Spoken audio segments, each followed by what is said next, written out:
अस्सलामुअलैकुम प्यारे दोस्तों, आज हम आपको लेकर जा रहे हैं एक ऐसे इस्लामी मुल्क की सैर पर जहां कदीम तारीख और मॉडर्न लाइफ एक साथ नजर आती है। एक ऐसा मुल्क जहां हजरे अस्वद जैसे मुकद्दस पत्थर को 22 साल तक जबरदस्ती रखा गया और जो आज लग्जरी, सफाई और एडवांस लाइफस्टाइल की वजह से पूरी दुनिया में मशहूर है। जी हाँ दोस्तों, आज की वीडियो में हम बात करेंगे किंगडम ऑफ बहरीन की, उसके लोग, रिवायत, तारीख, इकोनॉमी और मॉडर्न जिंदगी के बारे में। तो चलिए बिना वक्त जाया किए अपनी इस शानदार डॉक्यूमेंट्री का आगाज करते हैं। और हाँ, वीडियो को लाइक, शेयर और चैनल को सब्सक्राइब करना बिल्कुल ना भूलिए। बहरीन का ऑफिशियल नाम किंगडम ऑफ बहरीन है। ये एक छोटा सा लेकिन इंतहाई अमीर और तरक्की याफ्ता गल्फ कंट्री है जो सऊदी अरब के मशरिकी साहिल के बिल्कुल करीब वाक़े है। बहरीन असल में एक आइलैंड नेशन है जो चारों तरफ से समंदर में घिरा हुआ है। आज ये मुल्क अपनी मॉडर्न बिल्डिंग्स, लग्जरी मॉल्स और वाइड रोड्स की वजह से पहचाना जाता है, लेकिन एक वक्त था जब बहरीन को मोतियों की सल्तनत कहा जाता था। उस दौर में यहाँ के लोग समंदर में गोता लगाकर नेचुरल पर्ल्स निकालते थे, जो बहरीन की सबसे बड़ी पहचान और इनकम का जरिया थे। अगर पॉपुलेशन की बात करें तो बहरीन की टोटल आबादी तकरीबन 18 लाख के करीब है। इस मुल्क का जमीनी एरिया सिर्फ 786 स्क्वायर किलोमीटर है, जबकि बाकी एरिया समंदर पर मुश्तमिल है। इतना छोटा होने के बावजूद बहरीन इंतहाई ऑर्गेनाइज्ड, क्लीन और एडवांस्ड कंट्री माना जाता है। बहरीन की ऑफिशियल जबान अरबी है, लेकिन यहाँ इंग्लिश, उर्दू और हिंदी भी आम बोली और समझी जाती हैं। यहाँ तकरीबन 1,20,000 पाकिस्तानीज और 3 लाख इंडियंस रहते और काम करते हैं। बांग्लादेश, नेपाल, फिलीपींस और दूसरे एशियन मुल्कों के लोग भी बड़ी तादाद में यहाँ मौजूद हैं। हैरत की बात यह है कि असल बहरीनी शहरी सिर्फ 6 लाख के करीब हैं, जबकि बाकी आबादी फॉरेन वर्कर्स पर मुश्तमिल है। बहरीन की करेंसी बहरीनी दिनार कहलाती है, जो दुनिया की सेकेंड स्ट्रॉन्गेस्ट करेंसी मानी जाती है। एक बहरीनी दिनार के बदले तकरीबन 742 पाकिस्तानी रुपीस मिलते हैं। इसी वजह से बहरीन इकोनॉमी के हवाले से बहुत पावरफुल मुल्क समझा जाता है। यहाँ इनकम टैक्स 0 है, यानी लोगों की सैलरी से कोई टैक्स कट नहीं होता। इस वजह से दुनिया भर से लोग, खासकर एशिया से, बहरीन का रुख करते हैं। लोकल बहरीनी सिटीजन्स को गवर्नमेंट की तरफ से हाई सैलरीज, अलाउंसेस और फैसिलिटीज मिलती हैं, जबकि फॉरेन वर्कर्स मेहनत मजदूरी करते हैं। बहरीन का सिर्फ एक ही लैंड बॉर्डर है जो सऊदी अरब के साथ है। दोनों मुल्कों को 25 किलोमीटर लंबा किंग फहद कॉजवे जोड़कर रखता है, जहां से रोजाना हजारों गाड़ियां गुजरती हैं। सी रूट से कतर और ईरान भी करीब वाक़े हैं।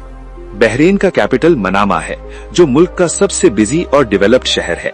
मनामा वो शहर है जहां पुरानी तारीख और मॉडर्न दुनिया एक साथ देखने को मिलती है।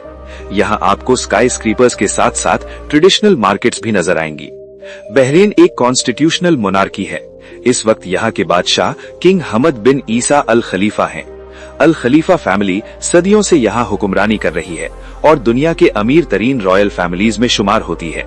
बहरीन सिर्फ एक आइलैंड पर मुश्तमिल नहीं, बल्कि ये 33 छोटे बड़े आइलैंड्स का मजमुआ है। वक्त के साथ यहाँ कई आर्टिफिशियल आइलैंड्स भी बनाए गए, जहाँ लग्जरी हाउसिंग और बिजनेस प्रोजेक्ट्स मौजूद हैं। अगर तारीख की बात करें तो बहरीन की हिस्ट्री तकरीबन 5000 साल पुरानी है। कदीम दौर में ये दिलमुन के नाम से जाना जाता था और एक अहम ट्रेडिंग सेंटर था। इस्लाम यहाँ 7वीं सेंचुरी में पहुंचा, जब रसूल अल्लाह वसल्लम के दौर में यहाँ के हुक्मरान ने इस्लाम कबूल किया। और अब बात करते हैं एक बहुत दर्दनाक और हैरत अंगेज वाक़ये की। 4th सेंचुरी हिजरी में एक गुमराह फिरका करमाती कहलाता था, जिन्होंने मक्का पर हमला किया। हजारों हुज्जाज शहीद हुए और हजरे अस्वद को काबा से निकालकर बहरीन ले आए गए। ये मुकद्दस पत्थर तकरीबन 22 साल तक उनके कब्जे में रहा।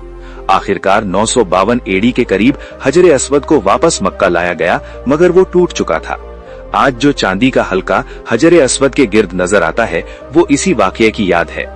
1932 में बहरीन में ऑयल डिस्कवर हुआ, जिसने इस छोटे से मुल्क की किस्मत बदल दी। 1971 में बहरीन ने ब्रिटेन से मुकम्मल आजादी हासिल की। उसके बाद यहाँ बैंकिंग, फाइनेंस और टूरिज्म पर फोकस किया गया। आज बहरीन एक मॉडर्न टूरिस्ट हब है। हर साल 1.5 करोड़ से ज्यादा टूरिस्ट्स यहाँ आते हैं। मनामा एयरपोर्ट से बाहर निकलते ही एक क्लीन, लग्जरी और डिसिप्लिन सिटी नजर आती है। यहाँ की मशहूर जगहों में बाबुल बहरेन, मनामा सूक, अल फातेह ग्रैंड मस्जिद शामिल हैं, जहाँ एक वक्त में 7,000 नमाजी नमाज अदा कर सकते हैं। रात के वक्त बहरेन की नाइट लाइफ बहुत मशहूर है। सऊदी अरब से भी बहुत से लोग मनामा आते हैं। लग्जरी कार्स और हेवी बाइक्स के साथ शहर का माहौल बिल्कुल बदल जाता है। टूरिज्म को प्रमोट करने के लिए यहाँ क्लब्स और बार्स भी मौजूद हैं। बहरेन दुनिया का वो वाहिद मुल्क है जहाँ फॉर्मूला 1 रेसिंग ट्रैक मौजूद है। बहरेन इंटरनेशनल सर्किट पर night F1 races, moto GP और ड्रैग रेसिंग जैसे इवेंट्स होते हैं। इसके अलावा Dilmun lost paradise water park, Bahrain world trade centre, Marassi aquarium and under water zoo जैसे अट्रैक्शंस टूरिस्ट्स को अपनी तरफ खींचते हैं। 2020 में बहरेन ने अब्राहम अकॉर्ड्स पर साइन किए, जिसके बाद इजराइल के साथ डिप्लोमेटिक रिलेशंस एस्टैब्लिश हुए। ये फैसला मुस्लिम दुनिया में बहुत कंट्रोवर्शियल रहा, लेकिन रीजन की पॉलिटिक्स का हिस्सा बन चुका है। तो दोस्तों, ये थी बहरेन की पूरी कहानी। एक छोटा सा मुल्क, लेकिन तारीख, पावर और मॉडर्न लाइफ से भरा हुआ। आपको ये वीडियो कैसी लगी? कमेंट्स में जरूर बताइएगा। चैनल को सब्सक्राइब करें, वीडियो को लाइक करें और मिलते हैं नेक्स्ट डॉक्यूमेंट्री में। अल्लाह हाफिज।